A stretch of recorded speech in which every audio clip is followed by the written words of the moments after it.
ดีครับ Good morning Police Lieutenant General วัชรพล ประสานราชกิจ President National Anti-Corruption Commission Board His Excellency Mr. Han Zhiqiang the Chinese Ambassador to Thailand Distinguished guests ladies and gentlemen thank you all for joining us today for this important discussion on the topic of Zero Tolerance Anti-Corruption Campaign How did China stop corruption? Before we begin, I'd like to take a moment to acknowledge China's remarkable achievement in its anti-corruption efforts. The world has witnessed China's commitment to building a clean and transparent governance system over the years. So today, we are honored to have with us a distinguished guest, His Excellency Mr. Han Zhiqiang, the Chinese Ambassador to Thailand. Ambassador Han, it's a privilege to have you as our keynote speaker for this important event. Ladies and gentlemen, let's give a round of applause to welcome His Excellency Mr. Han Zhiqiang, the Chinese Ambassador to Thailand.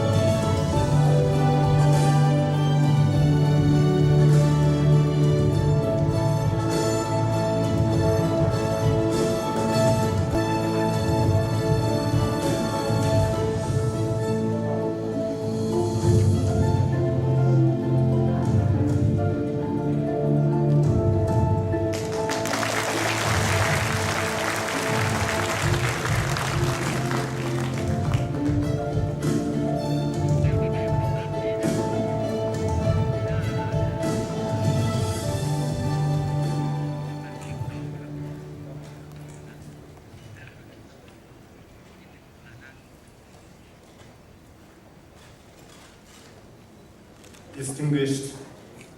Police General Watarongpong, President of the National Anti-Corruption Commission of Thailand, Distinguished Mr. Vittaya, Chairman of the Know Your Postal Program. Dear friends, good morning. I'm delighted to have been invited by the National Anti-Corruption Commission of Thailand to attend today's seminar and deliver a keynote speech. First of all, I want to pay my high respect to all of you and all of the friends who working on the front line of anti-corruption. And I hope that my speech could provide you with a window to understand China and some insights to ponder on the issue of anti-corruption.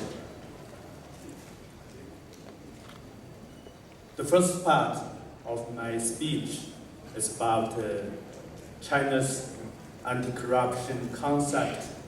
and overview.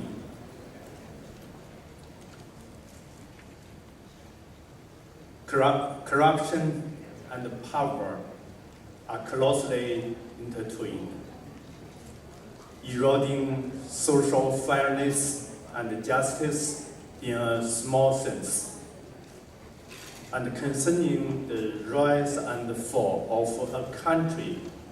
in a big sense. In July 1945, Mr. Huang Yanpei, a renowned Chinese educator, had a dialogue with Mr. Mao Zedong, then chairman of the Communist Party of China, in a cave dwelling in Yan'an, a small town in northwestern China. Huang told Mao that he had heard and witnessed numerous countries and regimes thrive and decline throughout his 60-year-long life, and commented that their rising and prosperity are swift, and their falling and demise are sudden. Success comes from diligence and thrift, while failure arises from extravagance. Huang expressed his hope for the Communist Party of China, CPC, to steer the nation to break free from this historical cycle of rise and fall. Prosperity and chaos. So in response, Mao stated that we have found a new path and we can jump out of this cycle. This new path is democracy, where the people supervise the government and the government dares not to relax, thus avoiding the demise of government.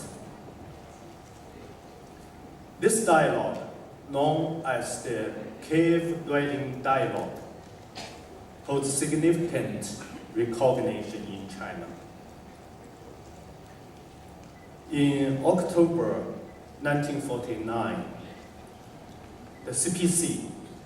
led the Chinese people in successively overthrowing the dictatorship of Chiang Kai-shek, establishing a new China,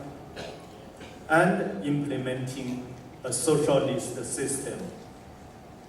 where the people are the masters of the country. China has since successively established the National Supervisory Organ and the Discipline Inspection Organ of the CPC, and enacted the regulations on the suppression of corruption and other laws and regulations. The system and the mechanism for anti-corruption and clean governance was initially formed. A clean and upright spirit boomed in China. At the end of the 1970s, China began implementing the reform and opening up policy, which brought about a major social transformation from a highly centralized planned economic system to a vibrant socialist market economic system. And from closed and semi-closed to all-round opening, which greatly liberated the productive forces and stimulated social vitality. At the same time, however, with the transformation of the old and the new systems and the development of the market economy,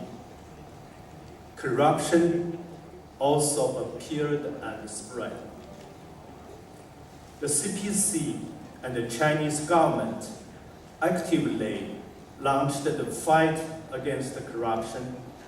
and achieved some effects. However, corruption continued to multiply like a virus, eroding the health of the CPC and the Chinese government. In 2012, Mr. Xi Jinping was elected as the new General Secretary of the CPC, and then the President of China. He placed great emphasis on anti-corruption. He stated, if we don't offend a few thousand corrupt elements, we will be offending the 1.4 billion people. Allowing corruption breeding rampantly would ultimately lead to the downfall of both of the CPC and the country. Under his leadership, China embarked on an unprecedented and determined anti-corruption campaign with no exemptions, complete coverage, and zero tolerance, achieving an overwhelming victory. President Xi referred to this resolute anti-corruption endeavor as the self-reform of the CPC. So if democracy is the first answer given by Chairman Mao Zedong over 70 years ago, the self-reform of the CPC is the second answer provided by President Xi Jinping. Today, I would like to dive into the relevant practices and experience of the CPC in resolving the issue of corruption through full and rigorous party self-governance, as well as promoting self-reform. So the second part of my speech is about China's anti-corruption system, mechanism, and the legal building. In the past, China's anti-corruption bodies are mainly composed of the CPC's disciplinary inspection commissions and committees at different levels, and the Chinese government's supervisory departments, audit departments, courts, procuratories, and inspection teams at different levels.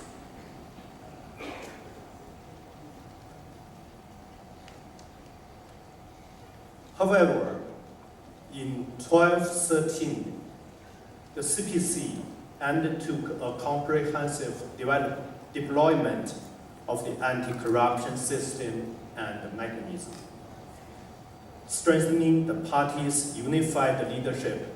over the building of a clean and honest government and anti-corruption work. The main responsibility lies with the party committee, while the supervisory responsibility rests with the Discipline Inspection Commission. In Central Commission for Discipline Inspection,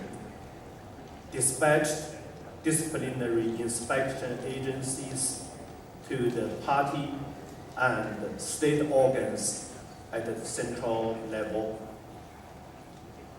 The inspection system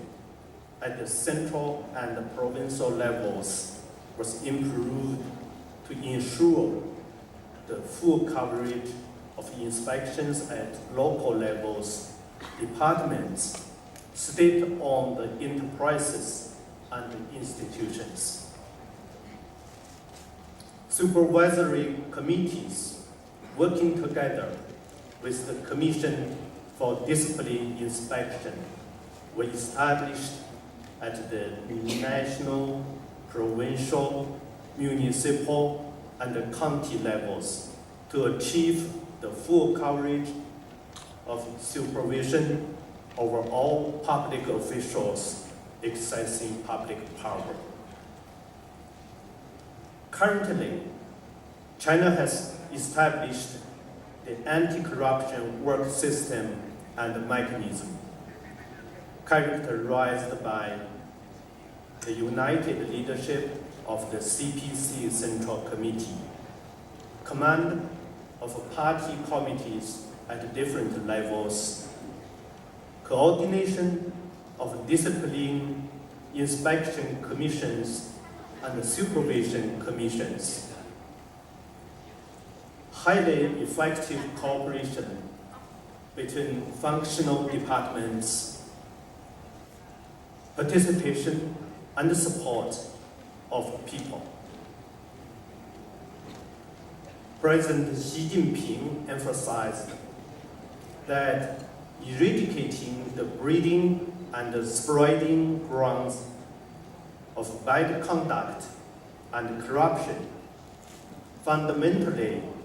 relies on regulations and systems. Over the past decade, the CPC has promulgated and revised several landmark institutional norms aimed at combating corruption. These include the Integrity and Self-Discipline Code, the regulations on disciplinary sanctions,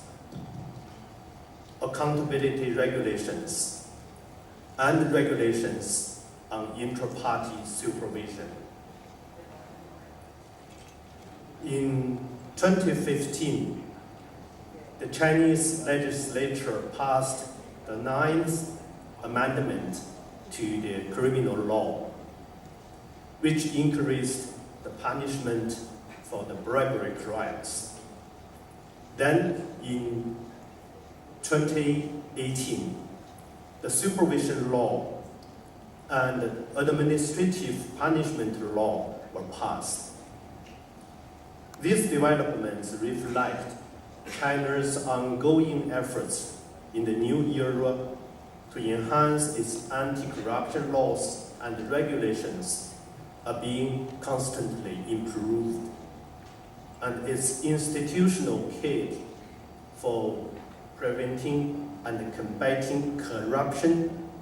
is being constantly intensified. So the third part of my speech,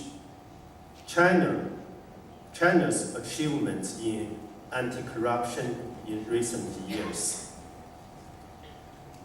For over a decade, China has been dedicated to investigating each and every case and punishing each and every corruption, registering significant achievements. We have resolutely dealt with numerous major cases, establishing a strong deterrence against corrupt individuals. From 2017 to 2022, the National Disciplinary Inspection and Supervision Organs filed a total of 3 million cases, leading to the punishment of 2.992 million individuals, including 261 provincial and ministerial level officials who were subject to case review and investigation. We have vigorously addressed corruption issues affecting the people by carrying out a 3-year special campaign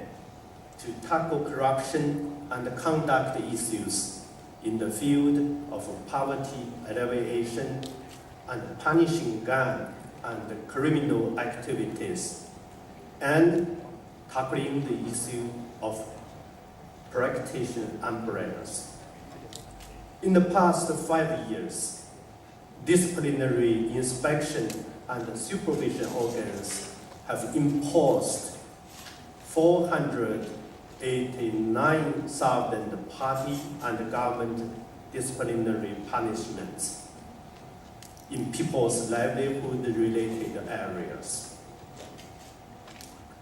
Corrupt individuals will be apprehended and brought to justice wherever they try to flee. This is a strong message we send to the world that we are determined to pursue them relentlessly to the end. Over the past 5 years, from 2017 to 2022, we have successfully recovered 7,089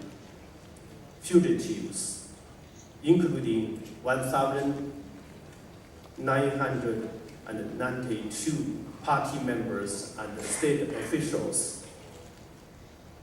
and retrieved 35.24 billion yuan of stolen funds. Furthermore,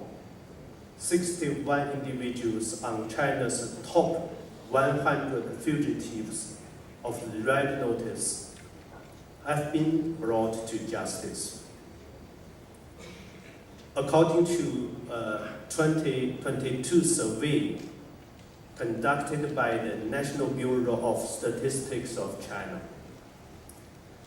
97% of the respondents believed that the full and rigorous party self-governance was effective and fruitful. This represents a 22.4% increase compared to that of 2012. Additionally, 99% of the respondents believe that measures taken by the CPC Central Committee to improve party conduct, enforce party discipline, and fight corruption truly reflect the CPC's unwavering commitment to the self-reform.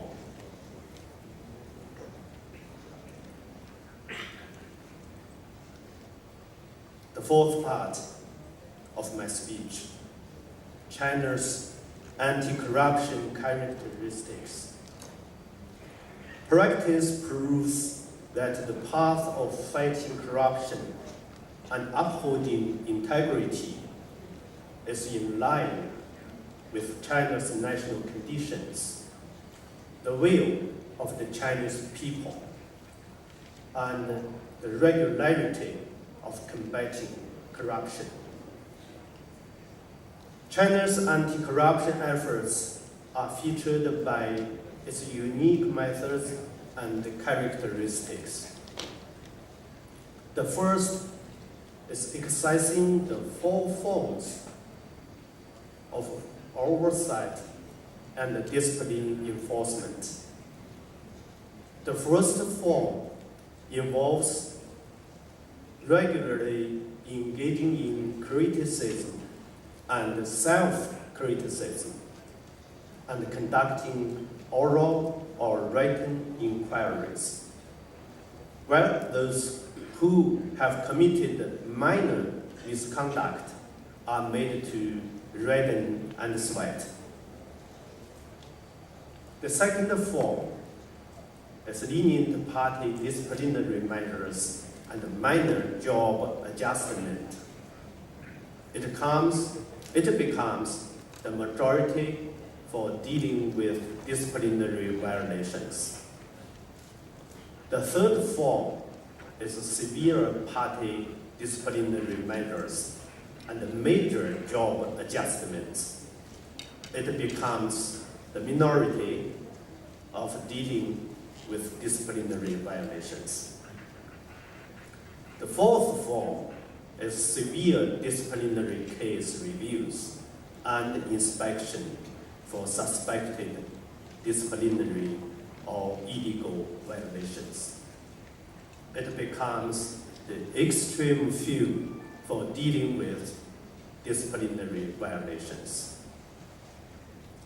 Under the policy appeal of four forms, some officials have taken the initiative to detail their problems to the party and made a U-turn on their wrongdoings, and more officials have been alerted. The second is continuously ratifying pointless formalities, bureaucratism, hedonism, and extravagance. It is emphasized that issues that reflect the implementation of policies, issues that ignore and violate the interests of people, and issues that increase the burden on the grassroots should be strictly and resolutely investigated and dealt with. It is also stressed that the special ratification and the collection and the delivery of gifts and grants, as well as eating and drinking in an appropriate manner should be strengthened. These measures promote the resolution of issues that the people are dissatisfied with. It is important to guide party members and cadres to carry forward the values like loyalty, honesty, impartiality, adherence to fact and integrity, and guide the continuous improvement of social and public conduct through excellent party and political conduct. The third is taking steps to see officials do not have the audacity, opportunity, or desire to be corrupt. This means we never become soft or lax in punishing and combating corruption, so that the corrupt individuals dare not trample on the red line in the face of high pressure and severe crackdown. Through reform and institutional innovation, loopholes are blocked. Power is locked in the cage of system, and corrupt individuals have no opportunities to exploit. The party spirit education is strengthened to promote the glorious tradition of the party to cultivate a culture of integrity in the new era and eliminate corrupt motives. The effectiveness of anti-corruption governance is continuously improved by integrating the powerful deterrence effect of not daring to corrupt, the rigid institutional constraints of not able to corrupt, and the ideological and educational advantages for not wanting to corrupt. The fourth is define anti-corruption as the non-stop work and staying persistently committed to the anti-corruption endeavor. President Xi Jinping emphasized the importance of maintaining a clean mind and constantly blowing the charge against corruption. as long as the grounds and the conditions exist, corruption will not be eradicated, and our fight against corruption cannot cease. So it comes my conclusion. Corruption is the public enemy of the humanity. Anti-corruption is a historical challenge, and it's also a global one. The pursuit of political integrity is a shared aspiration among people of all countries. In recent years, China and Thailand have actively collaborated and coordinated with each other in the fields of anti-corruption.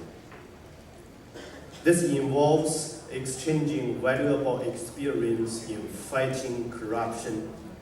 and providing unwavering support to each other in pursuing fugitives and recovering stolen assets. By doing so,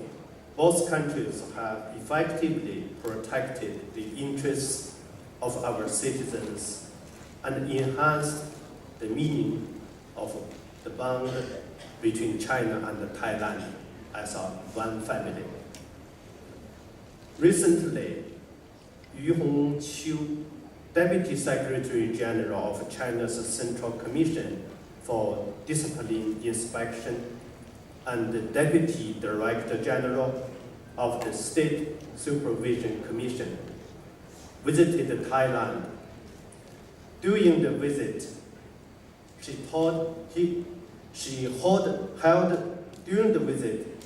held talks with top officials from Thailand, National Anti-Corruption Commission, Office of the Ombudsman, and the Royal Thai Police, and reached important consensus on enhancing exchanges and bilateral practical cooperation between Chinese and Thai anti-corruption agencies. Currently, China-Thailand relations have entered a new era of jointly building a community with a shared future. I firmly believe that under this historic opportunity, the anti-corruption cooperation between our two countries will reach new heights and yield new fruits. Together, we can improve the level of anti-corruption and bring further benefits to our two nations and to peoples. So that's all of my speech. Thank you very much.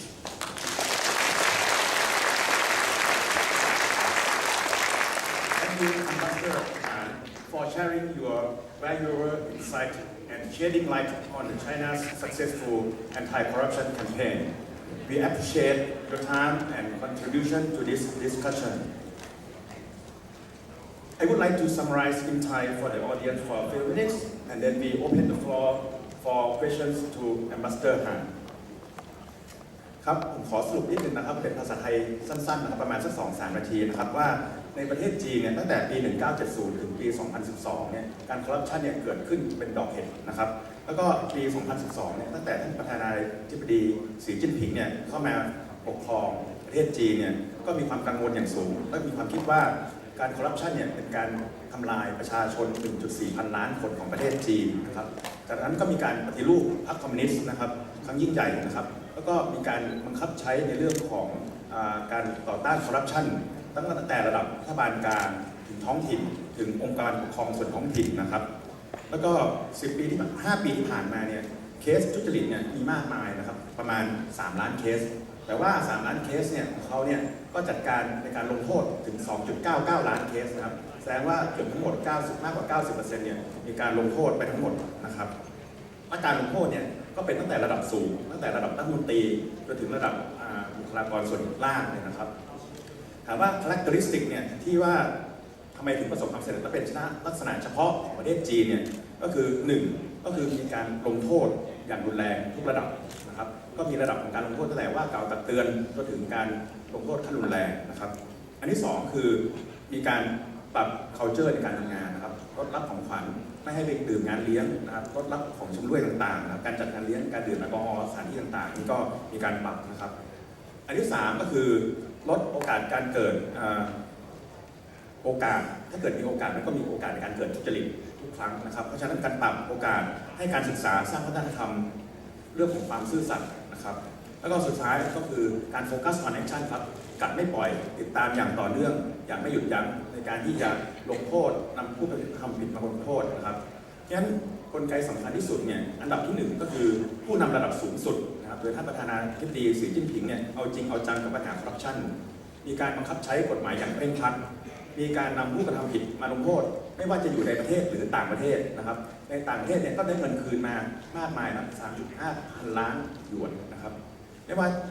คนนั้นเนี่ยจะมียศถาบรรดาศักดิ์สูงเพียงใดมาตรการการลงโทษก็บังคับใช้ทุกคนอย่างทั่วถึงนะครับตั้งแต่ประหารชีวิตจำคุกยึดทรัพย์นะครับแล้วก็มีการทำอย่างจริงจังจึงทำให้ประเทศจีนเนี่ยประสบผลสำเร็จในประมาณ 2-3 ปีที่ผ่านมานะครับโอเค so after that we come back for the questions so this time we will have open the floor for the questions we have about 10 minutes left for the audience to ask the question to Ambassador Han yeah, please feel free to ask the questions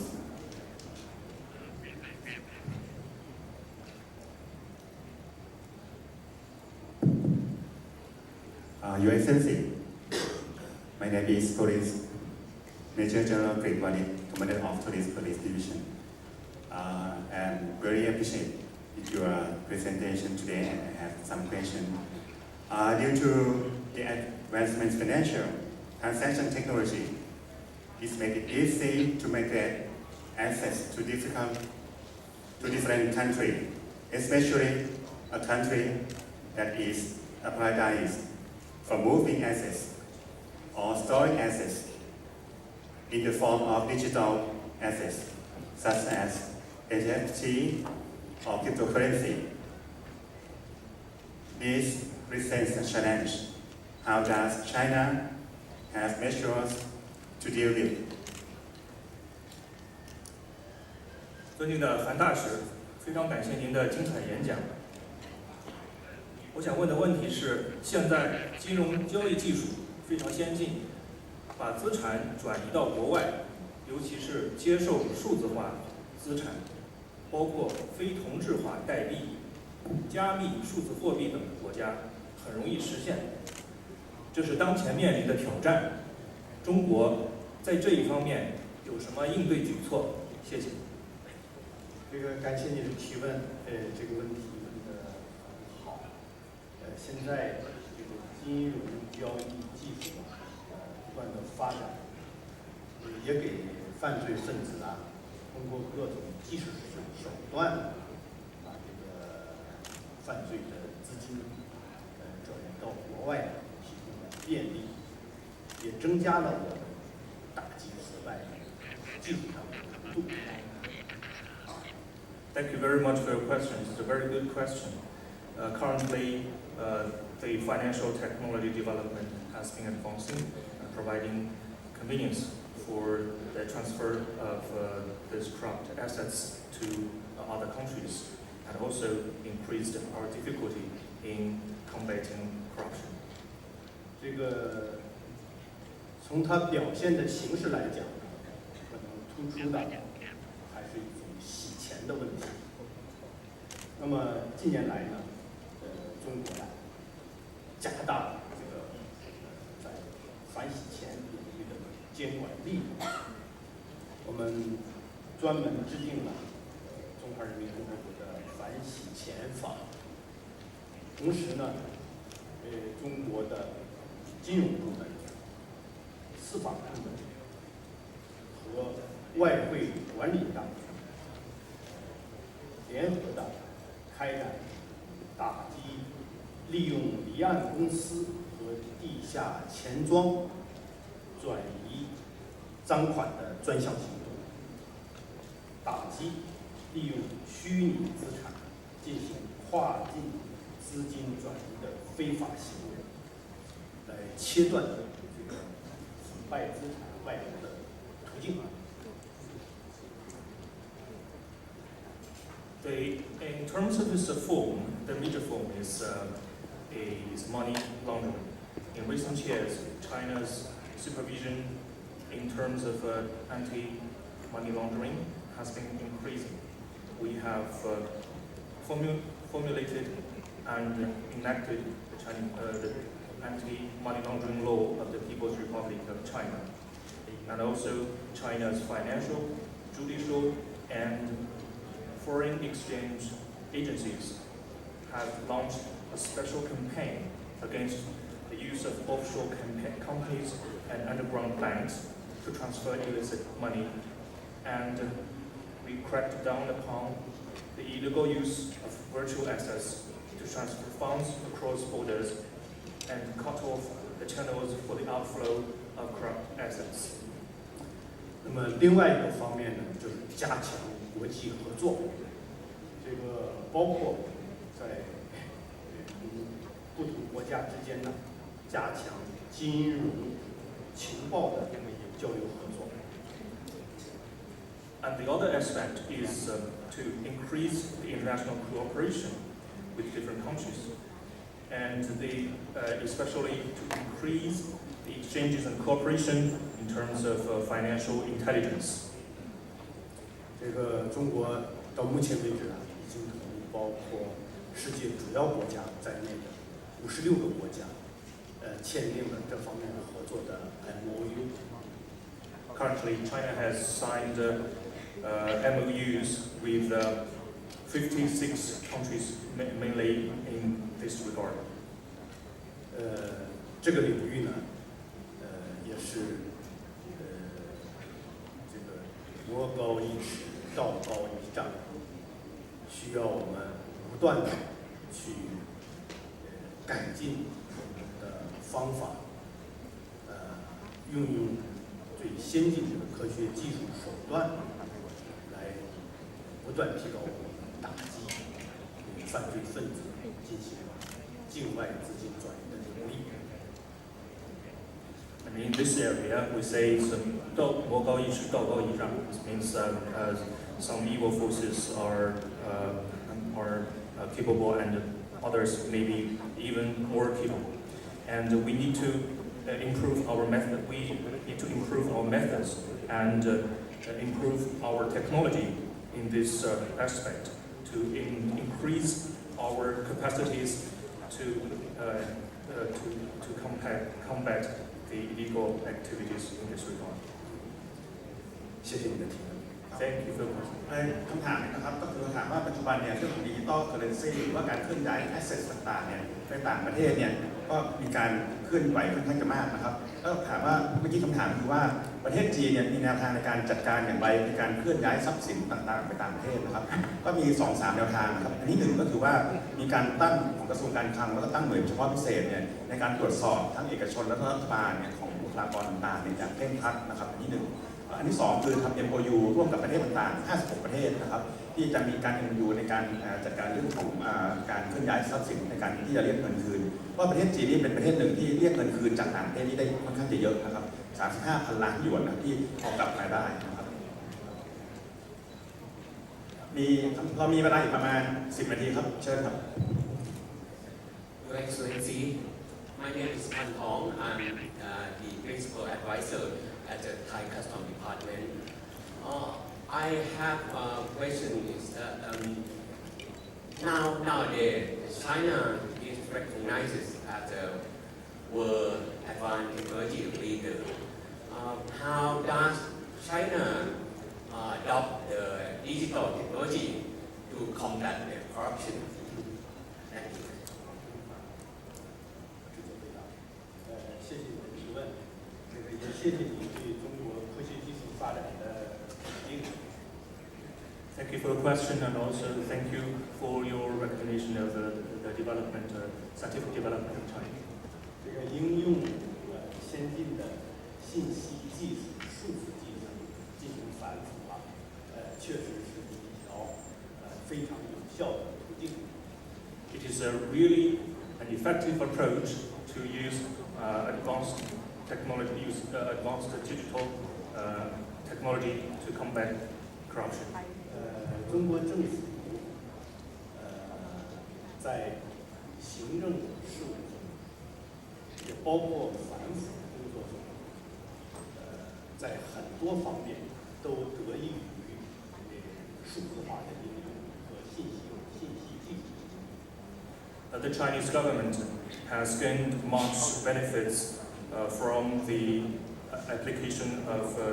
information and the digital economy in terms of government affairs management and also including anti-corruption.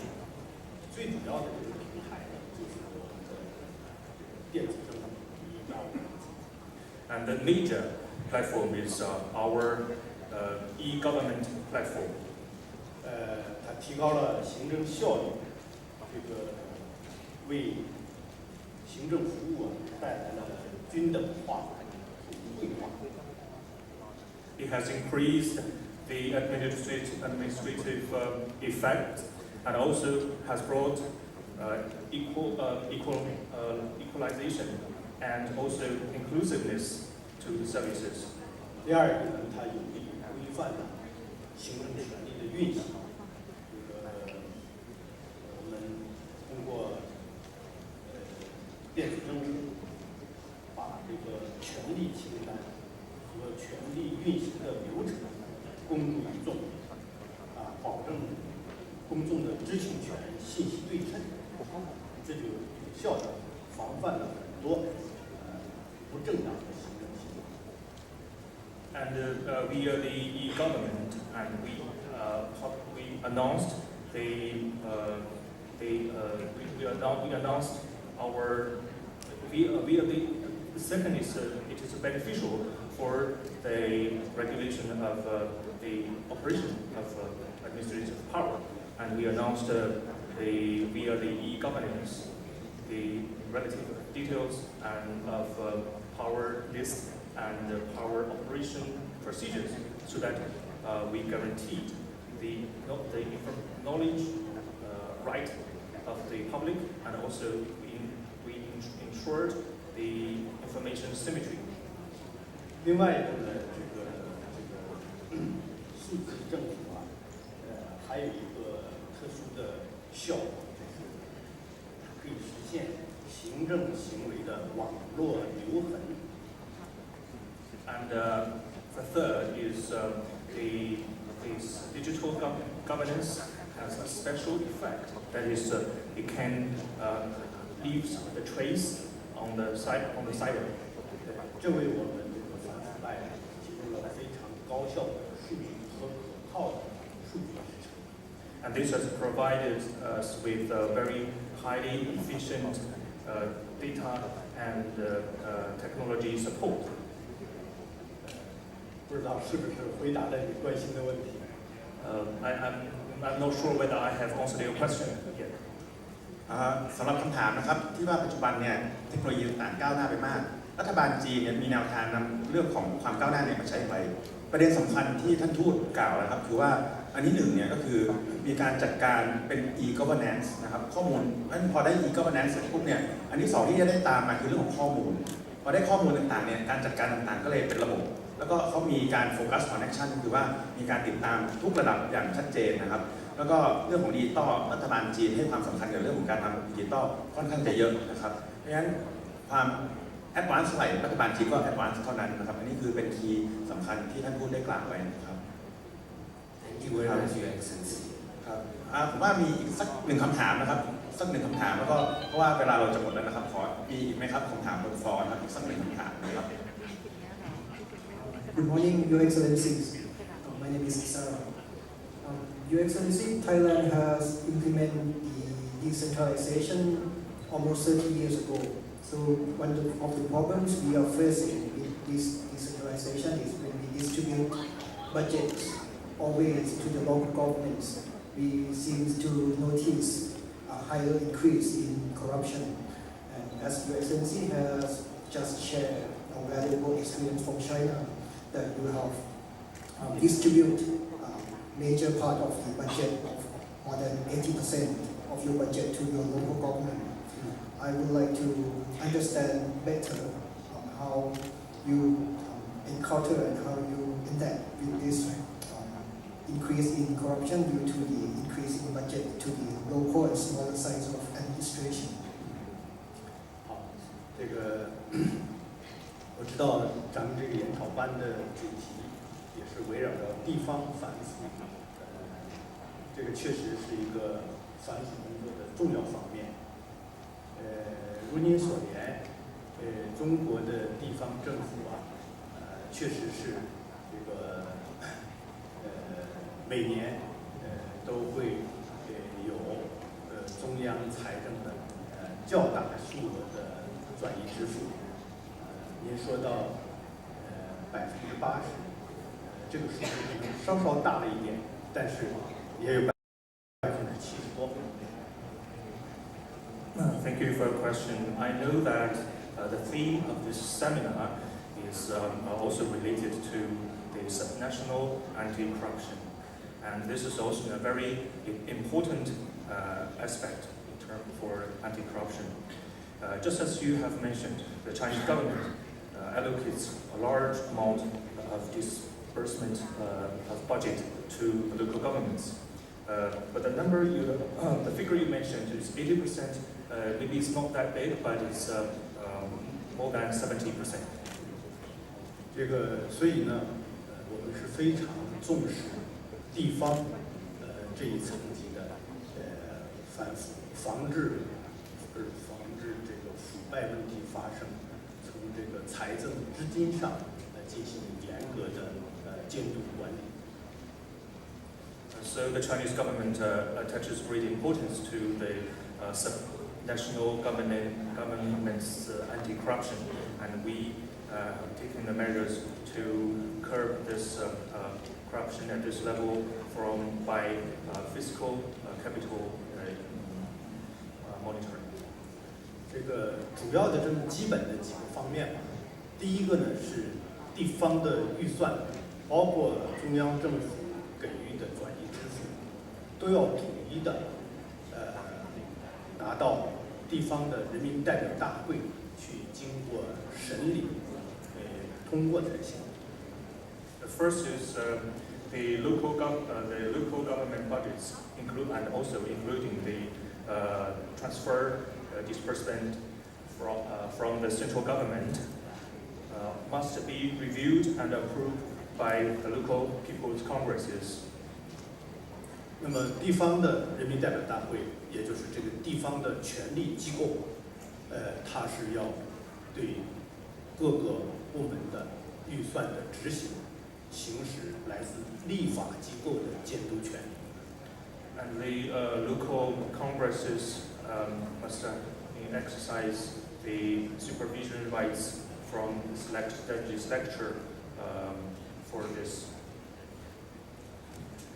第二一个呢，就是我刚才这个报告里面呢也讲到，来自这个审计部门的每年制度性的专业审计。And the second is, as I mentioned in my speech, is the specialized audit from the auditing departments annually. 第三个呢，就是我们的党的纪检部门，要派出巡视组，每5年一次，对所有的机构要全覆盖的进行一次巡视。那么这里面，财务是巡视的重要方面。And the third is our discipline inspection departments will dispatch inspection tours every 5 years to all agencies and the important aspect is for the physical inspection. 第四个呢，就是刚才讲到的，要实行财政支出的和财政决算情况的这个透明化。地方政府各部门要把他们的每年的有关预算开支情况，要通过网络向当地的民众进行公布，接受人民的监督。And the fourth is the transparency for the fiscal expenditures. The local governments or the subnational governments every year need to announce via online or via cyber to the people about their expenditures every year. 谢谢。Thank you. ครับก็คำถามนะครับก็คือถามว่าเกี่ยวกับเรื่องของการกระจายอำนาจเนี่ยเรื่องงบประมาณต่างๆเนี่ยถูกกระจายไปสู่รัฐบาลท้องถิ่นเยอะแล้วจะมีกระบวนการในการติดตามเรื่องของงบประมาณอย่างไรบ้างนะครับซึ่งท่านทูตก็บอกว่าการกระจายงบประมาณเนี่ยประเด็นสำคัญที่สุดก็คือเรื่องของระบบการติดตามครับ monitoring อันที่2คือเรื่องของประชาคมท้องถิ่นนะครับที่จะมีประชาคมท้องถิ่นเนี่ยเป็นกรรมการตรวจสอบเรื่องการใช้งบประมาณประเด็นที่3ก็คือมีหน่วยตรวจสอบภายในของรัฐบาลเนี่ยที่มาตรวจสอบแล้วก็อันที่4เนี่ยหลังจากที่ตรวจสอบแล้วมีการเผยแพร่ให้ประชาชนทุกคนในพื้นที่รับทราบโดยทั่วถึงนะครับงั้นการประเด็นสำคัญที่สุดก็คือระบบ monitoring ในการติดตามการใช้งบประมาณอย่างมีประสิทธิภาพประสิทธิผลซึ่งมันก็เป็นกระบวนการหนึ่งในงบประมาณของประเทศบ้านเราอยู่เหมือนกันนะครับครับผมขอบคุณนะครับผมว่าเวลาน่าจะหมดแล้วครับเดี๋ยวขอวิธีการต่อไปนะครับผลช่วงคำถามนะครับ Thanks so much so we move to another one so ladies and gentlemen esteemed guests as we conclude this enlightening event we have one final gesture of appreciation to make and delight to invite Police Lieutenant General Vajrapon Prasanrajgit, President National Anti-Corruption Commission Board, to come forward and present a special gift to our esteemed keynote speaker, His Excellency Mr. Han Zhiqiang, the Chinese Ambassador to Thailand.